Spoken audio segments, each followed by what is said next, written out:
အားလုံးပဲမင်္ဂလာပါအောင်မိုဘိုင်းလိုင်းတိုင်းကနေပြန်လည်ကြိုဆိုလိုက်ပါတယ်ရှင်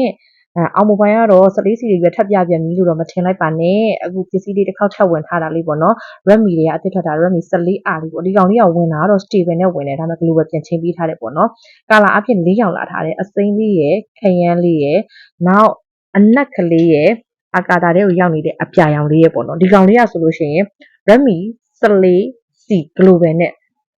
တထေရတဲ့အကုန်ပုံစံတူတူပဲအကုန်လုံးတူတူပဲဒါပေမဲ့ဘာကွာဝါမလဲဆိုတော့အမတို့ 14C မှာတုန်းကတော့ CPU က Helio